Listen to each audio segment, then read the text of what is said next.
શ્લોક hatte શ્રીમદ ભાગવતમ સ્કંદ 3 અધ્યાય 19 દૈત્ય હિરણ્યાક્ષનો વધ શ્લોક સંખ્યા 35 યો ગજેન્દ્ર જસગ્રષ્ટમ ધ્યાયંતમ ચરણાંબુજમ ક્રોશંતિનામ કરેણુનામ કૃચ્છતો અમોચયદ્રુતમ યહ તેજે ગજ ઇન્દ્રમ ગજરાજને જસ મગરે ગ્રષ્ટમ આક્રમણ કરેલા ધ્યાયંતમ ધ્યાન કરતા ચરણ અંબુજમ ચરણ કમળનું ક્રોશંતિનામ આક્રોશ કરતી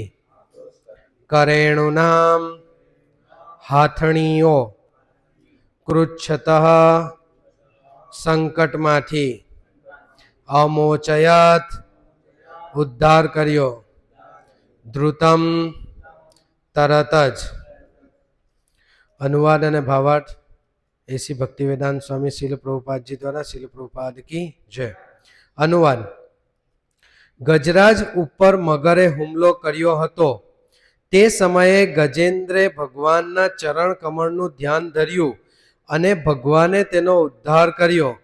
તે વખતે તેની સાથે રહેલી હાથણીઓ આક્રોશ કરતી હતી અને ભગવાને આવી પડેલા ભયમાંથી તેમને બચાવી હતી. ભાવાર્થ.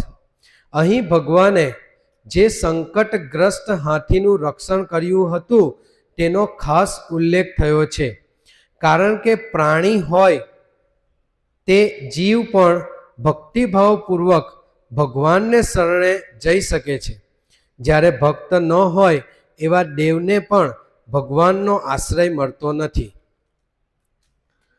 ઓમ અજ્ઞાનતિમિરંધસ્ય જ્ઞાનાંજનશલાકયા ચક્ષુરુન્મિલિतं येन તસ્મૈ શ્રી ચૈતન્યમનોભીષ્ટં સ્થાપિतं येन ભૂતલે સ્વયં રૂપ કદા મહ્યં દદાતિ સ્વપદાન્તિકં વંદેહં શ્રીગુરો શ્રીયુતપદકમલં શ્રીગુરૂन् વૈષ્ણવાંશ્ચ શ્રીરૂપં સાગ્રજાतं સગણ રઘુનાથાન્વિतं तं સજીવં સાદ્વૈतं સાવધૂतं પરિજન સહિતં કૃષ્ણ ચૈતન્ય દેવમ શ્રી રાધા કૃષ્ણ પાદાન સગણ લલિતા શ્રી વિશાખાન્વિતાશ્ચ.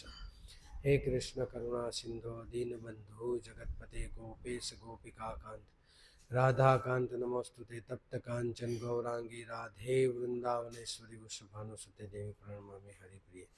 વાંછા કલ્પતરુભ્યશ્ચ કૃપા સિંધુભ્યેવ ચ પતિતનાં પાવનેભ્યો વૈષ્ણવેભ્યો નમો નમઃ. શ્રી કૃષ્ણ ચૈતન્ય પ્રભુ નિત્યાનંદ શ્રી અદ્વૈત ગદાધર શ્રીવાસ આદિ ગૌર ભક્તવૃંદ. હરે કૃષ્ણ કૃષ્ણ કૃષ્ણ હરે હરે, હરે રામ રામ રામ હરે હરે. હરે કૃષ્ણ. તો સૌનું સ્વાગત છે પ્રાતઃકાલીન દૈનિક ચાલતા શ્રીમદ ભાગવતમ પ્રવચનમાં. આજે આપણે જોઈશું સ્કંદ 3 અધ્યાય 19 દૈત્ય હિરણ્યાક્ષનો વધ શ્લોક સંખ્યા 35. અહીં આપણને ગજેન્દ્ર મોક્ષની લીલાનો ઉલ્લેખ કર્યો છે. આગળના શ્લોકમાં જેમ ચર્ચા કરી છે કે સૂત ગોસ્વામીએ કહ્યું કે હે પ્રિય વિપ્ર, ભગવાનના મહાન ભક્ત વિદુરે મહર્ષિ કૌસારવ મૈત્રેય પાસેથી ભગવાનની લીલા કથા સાંભળીને દિવ્ય આનંદ પ્રાપ્ત કર્યો અને તે બહુ રાજી થયા. એટલે કે ભગવાનની લીલા કથાઓ ખૂબ જ સુંદર હોય છે અને એ લીલા કથાઓ સાંભળવાથી વ્યક્તિને આનંદ આવે છે. તો અહીં પણ એક એવી જ ભગવાનની લીલા કે જેનું અહીં આપણને વર્ણન કર્યું છે કે ગજેન્દ્ર મોક્ષની લીલા જે ભગવાને કરી હતી. આ ગજેન્દ્ર મોક્ષની લીલામાં આપણે શીખવાનું છે કે જ્યારે સંકટથી આપણે બધી જગ્યાએથી ઘેરાઈ જઈએ ત્યારે પણ જો આપણે શરણાગતિ પર સંપૂર્ણ વિશ્વાસ રાખીએ તો ભગવાન આપણું રક્ષણ કરે છે. આપણે જોઈએ કે ગજેન્દ્ર મોક્ષની જે લીલા છે તે સ્કંદ 8 ની અંદર આવે છે. સ્કંદ 8 ની અંદર જ્યારે પરીક્ષિત મહારાજને સ્વયંભૂ મનુના વંશનું વર્ણન કરવામાં આવ્યું ત્યારે પરીક્ષિત મહારાજે જિજ્ઞાસા કરી કે બીજા મનુઓ છે એમના વિશે પણ મને જણાવો, અને ભગવાન ક્યારે અવતાર લે છે તેના વિશે ભૂતકાળ, ભવિષ્યકાળ અને વર્તમાન કાળમાં ભગવાનના અવતાર લે છે તો એના વિશે મને જણાવો. તો અહીંયા આપણે પહેલા તો સ્વયંભૂ મનુના વંશનું વર્ણન કર્યું, તો આપણે મનુ વિશે થોડુંક જોઈ લઈએ કે ભાઈ મનુનો કાર્યકાળ કેટલો હોય છે, કેટલો સમય માટે એમનો સમય હોય છે. તો શ્રીમદ ભાગવતમના 3જા સ્કંદની અંદર અધ્યાય 11 છે, જેની અંદર પરમાણુથી કાર ગણના, એ અધ્યાયની અંદર શ્લોક 24-25માં આપણને ડિટેલમાં જાણવા મળે છે કે મનુનો સમયગાળો હોય છે 71 ચતુર્યુગ જેટલો. એક ચતુર્યુગ એટલે કે સતયુગ, દ્વાપર, ત્રેતા, કળિયુગ, આ 4 યુગ ભેગા થાય ત્યારે એક ચતુર્યુગ બને.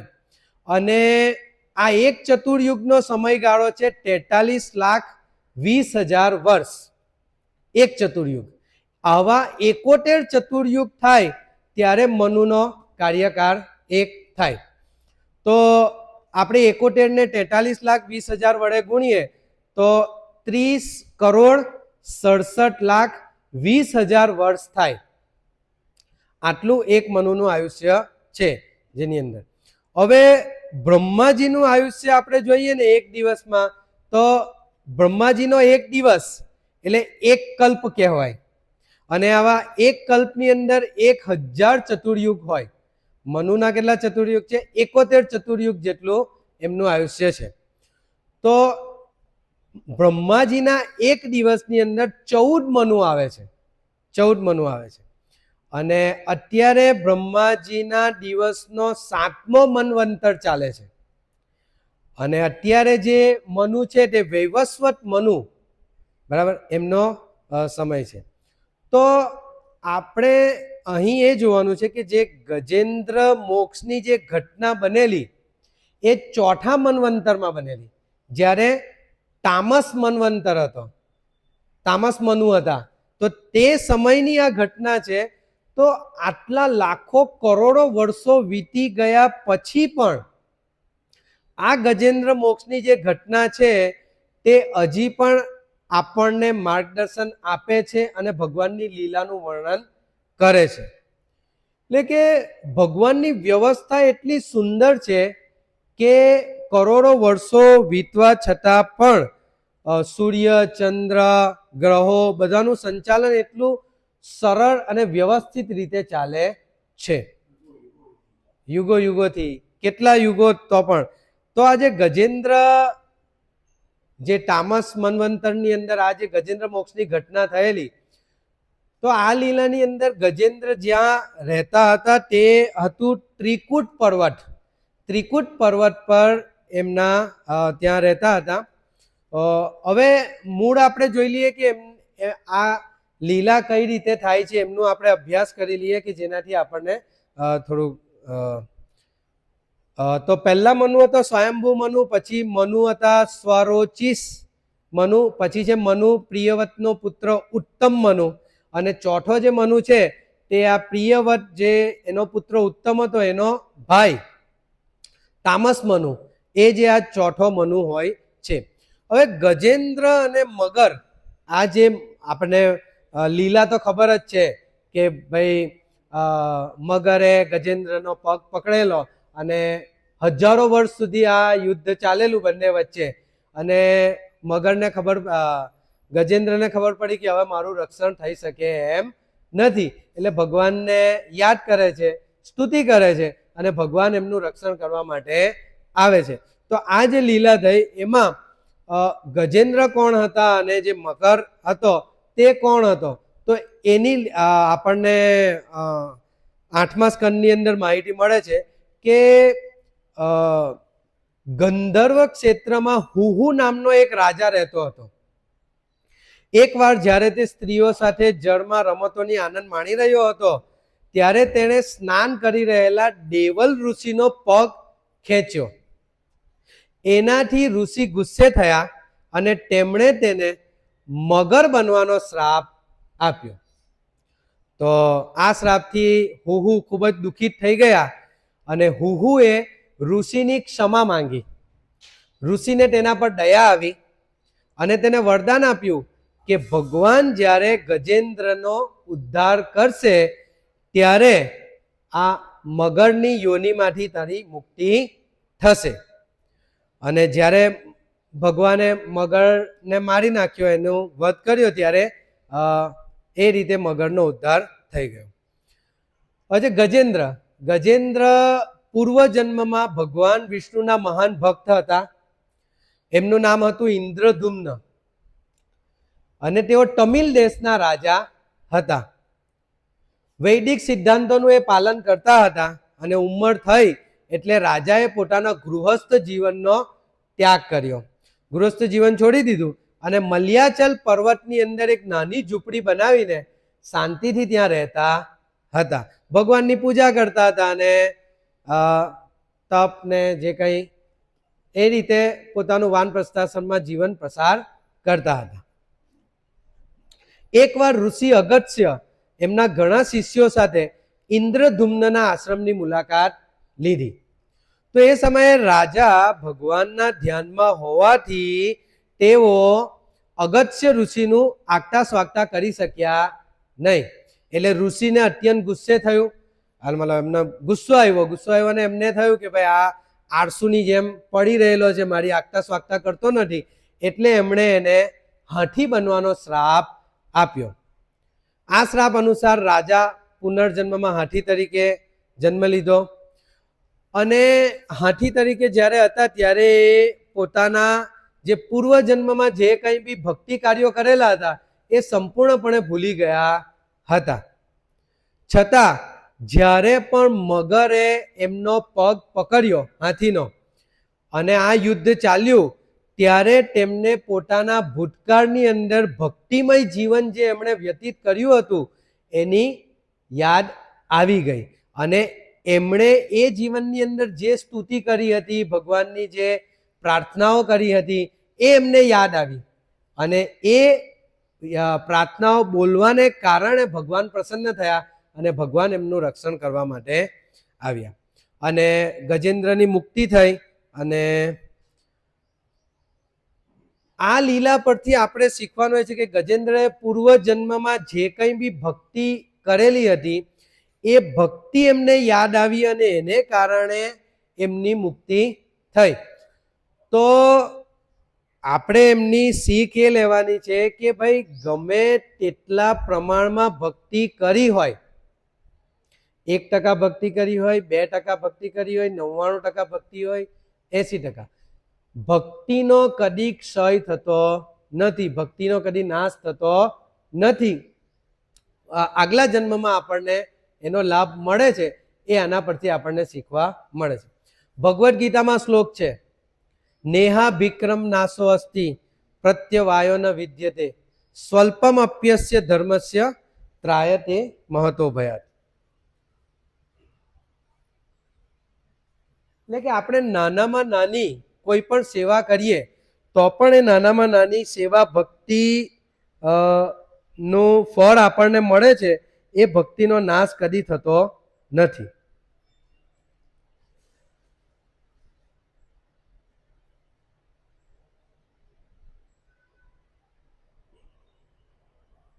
આગળ આપણે જોઈએ અહીંયા કે ગજેન્દ્રની જે આ ઘટના બને છે એની અંદર આપણી પણ સ્થિતિ કંઈક એના જેવી જ છે. કઈ રીતે? તો ગજેન્દ્ર હાથીનો જ્યારે મગરે પગ પકડ્યો હતો ત્યારે હઠણીઓ સાથે એ સ્નાન કરતા હતા. તો અહીંયા લખેલું છે કે ભાઈ ક્રોસંતી નામ આક્રોશ કરતી હઠણીઓ, એટલે કે હાથણીઓ જ્યારે એમણે મુશ્કેલીમાં આવ્યા એટલે મતલબ આપણે જ્યારે ક્યારેય પણ સંકટમાં આવીએ છીએ ત્યારે આપણે પહેલા કોને યાદ કરીએ છીએ? આપણા જે પ્રિય હોય એને યાદ કરીએ છીએ. તો મોટા ભાગે કોઈ પણ વ્યક્તિના પ્રિય કોણ હોય? પરિવારજનો હોય. તો પરિવારજનોને યાદ કરે છે. કોઈ પણ વ્યક્તિ આપણે પેલી અજામિલની ઘટનામાં જોઈએ છે કે અજામિલની જ્યારે મૃત્યુ થાય છે અને યમદૂતો જ્યારે એના શરીરમાંથી એનો આત્મા કાઢી રહ્યો છે ત્યારે એના પ્રિય પુત્ર નારાયણને યાદ કરે છે. તો અહીં પોતાની સમક્ષ જ હાથીની સમક્ષ જ હાથણીઓ છે એટલે હાથણીઓ જુએ છે કે ભાઈ પોતાના સંબંધી મૃત્યુની ક્ષણમાં છે તો એ આક્રંદ કરે છે પણ એ બચાવી શકતા નથી. તો મૃત્યુ જ્યારે આવે છે આપણી સમક્ષ તો આપણે આપણા ગમે એટલા પ્રિય સંબંધી હોય, આપણા માટે જીવ આપવા તૈયાર હોય પણ છતાંય આપણી રક્ષા કરી શકતા નથી. મૃત્યુ આવે ત્યારે તો એ રીતે આપણે શીખ એ લેવી જોઈએ કે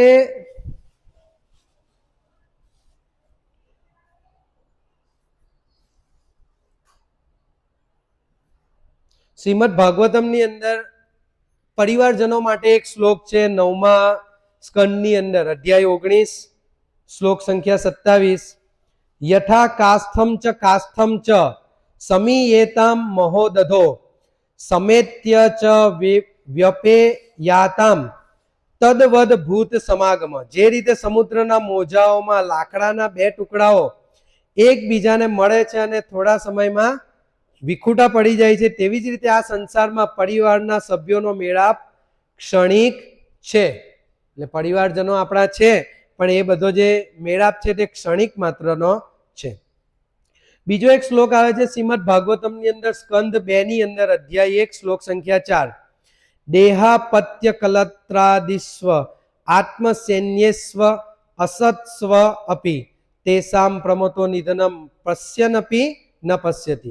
કે મનુષ્ય પોતાના શરીર, સંતાનો અને પત્ની એ બધાને પોતાના સૈનિકો માને છે પરંતુ એ વિચારે છે કે એ પોતાની રક્ષા કરશે પણ આ સૈનિકો પોતે જ નાશવંત છે અને મનુષ્ય રોજ મૃત્યુને જોઈ છે. આપણે રોજ જોઈએ છે કે આપણું મૃત્યુ થાય છે. એક દિવસ આપણો ઓછો થઈ ગયો. ઘણીવાર આપણે આપણી સામેથી જોઈએ છે કે કેટલા લોકોનું મૃત્યુ થાય છે પણ આપણે તો હંમેશા એવું જ વિચારીએ છીએ કે ભાઈ આપણું મૃત્યુ થવાનું નથી અને આપણે જિંદગીની અંદર એવી રીતે જ જઈએ છીએ ભાઈ પૈસા ભેગા કરો, ગાડી ભેગી કરો, ઘર ભેગું કરો, ભાઈ આટલું ભેગું કરો. જાણે આપણને એવું લાગે છે કે આપણું તો મૃત્યુ થવાનું જ નથી, કરોડો વર્ષો સુધી આપણે આ જ સામ્રાજ્યમાં રહેવાના છે. એવી રીતે આપણે આપણા જીવનની તૈયારી કરીએ છીએ.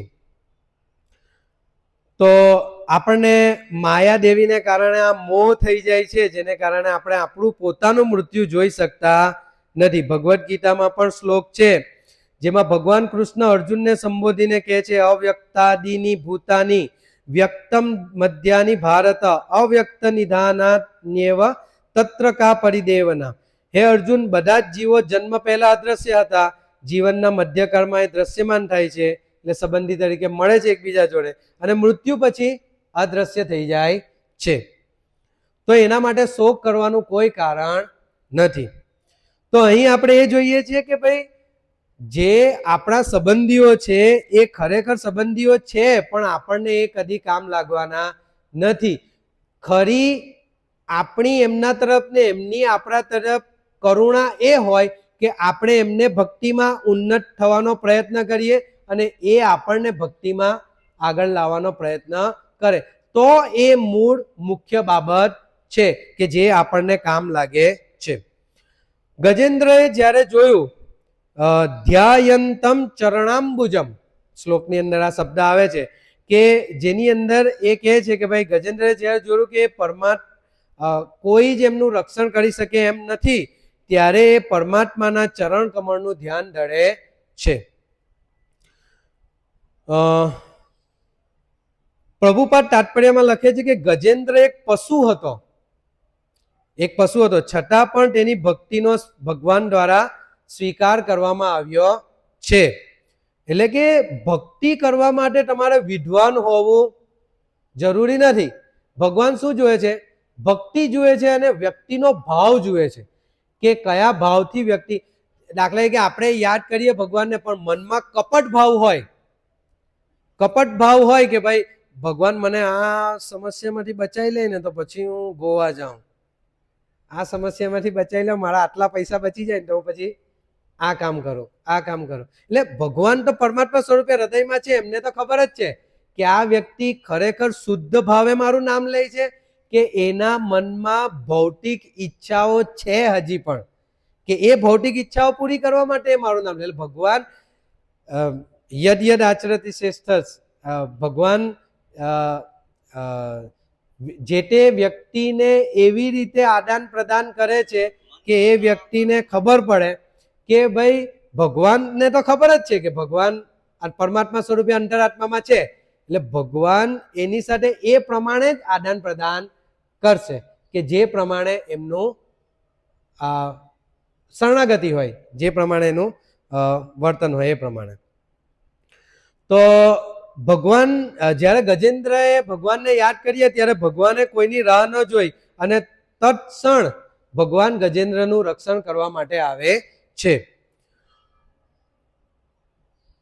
ભગવદ્ ગીતામાં શ્લોક છે ખૂબ જ મહત્વનો કે સર્વ ધર્માન પરિત્યજ્ય મામ એકમ શરણમ વ્રજ અહમ ત્વામ સર્વ પાપેભ્યો મોક્ષિષ્યામિ માં શુચ. તું ડરીશ નહીં, ચિંતા નહીં કરીશ, ખાલી મારે શરણાગત થઈ જા, હું સર્વ પાપોમાંથી તારું રક્ષણ કરીશ. તો ભગવાન આપણું સર્વ પાપોમાંથી રક્ષણ કરવાની બાહેધરી આપે છે, પણ શરત શું છે?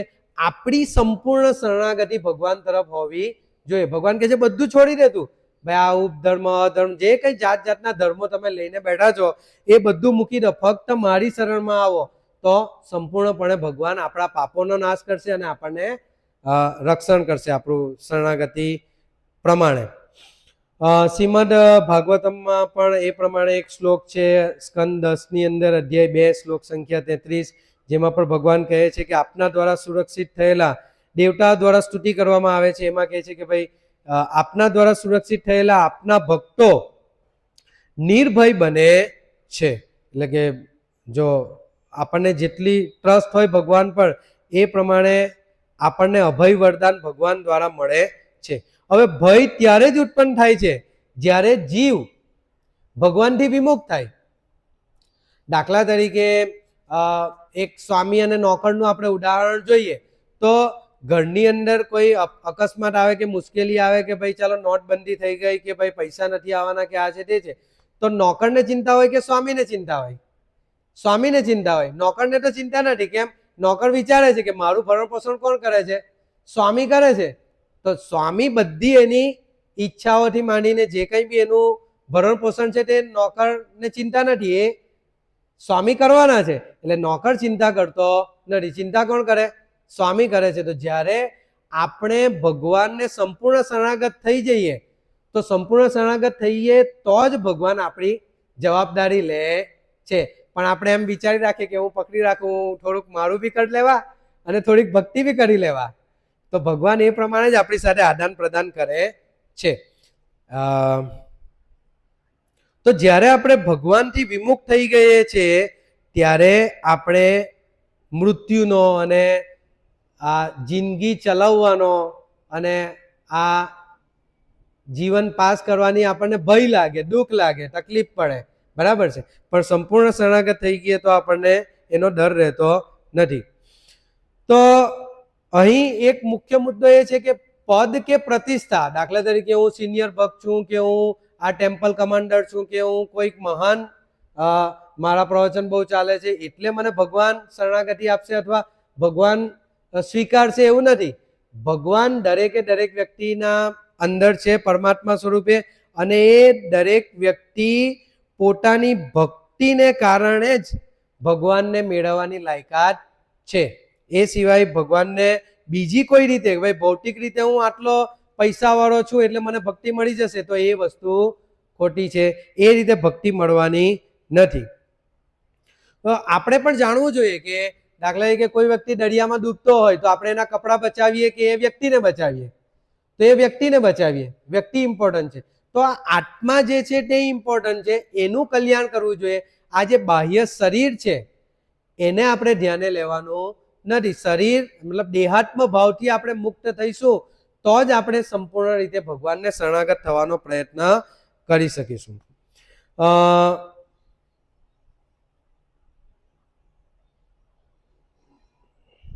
ભગવદ્ ગીતાની અંદર એક શ્લોક છે કે ભગવાન પત્રમ પુષ્પમ ફલમ તોયમ યો મે ભક્ત્યા પ્રયચ્છતિ. એટલે કે ભગવાનને એવું નથી કે ભાઈ પેલો કરોડપતિ વ્યક્તિ છે તે લાખો રૂપિયાની સોનાની થાળીમાં ભગવાનને ભોગ ધરાવે છે તો ભગવાન એનો સ્વીકાર કરે છે, ને કોઈ વ્યક્તિ ખાલી એક પાંદડાની ઉપર કંઈક મૂકીને ભગવાનને ઓફર કરે છે ફક્ત ફૂલ પાણી, તો ભગવાન એનો સ્વીકાર નથી કરતા એવું નથી. ભગવાન બધું જ સ્વીકારે છે કેમ કે ભગવાનને તો કોઈ વસ્તુની જરૂર નથી ને. ભગવાન તો આત્મારામ છે. ભગવાનને કંઈ એવું નથી કે ભાઈ આપણે ભગવાનને ભોગ લગાવીએ છીએ તો ભગવાન ખાય છે. બરાબર, ભગવાનને આપણી કોઈ વસ્તુની જરૂર નથી. ભગવાન પોતાની રીતે જ આનંદમાં મસ્ત રહે છે. તો ભગવાન દરેકે દરેક વ્યક્તિનો ભાવ જુએ છે. આપણે ભગવાન આગળ ભોગ મૂકીએ છીએ તો ભગવાન કઈ એમ લઈ નથી કે ભાઈ 4 રોટલી મૂકી તો 2 રોટલી ભગવાન ખાઈ ગયા અને 2 રોટલી આપણને પાછી આપી. નહીં, ભગવાન સંપૂર્ણ આપણને પરત કરે છે. ભગવાન ફક્ત ભાવ જુએ છે કે કયા ભાવથી વ્યક્તિ અર્પણ કરે છે. આપણે ભોગ લગાવતી વખતે ભાવ એવો રાખીએ કે ચાલો ભગવાનને આપી દઈએ એટલે ઝડપથી મને ખાવા મળે, તો એ ભાવથી આપણે ભગવાનને ભોગ અર્પણ કરીએ તો એ ભોગનો ભગવાન સ્વીકાર કરતા નથી. આપણે બનાવતી વખતે ભગવાનને અર્પણ કરતી વખતે મનમાં એકમાત્ર એ ભાવ કે હું ભગવાન શ્રી કૃષ્ણની સંતુષ્ટિ માટે હું આ ભોગ બનાવું છું અને ભગવાનને અર્પણ કરું છું. તો ભગવાનના પ્રસન્નતા માટે આપણે જ્યારે કરીશું ત્યારે ભગવાન એ જુએ છે અને એને સ્વીકાર કરે છે.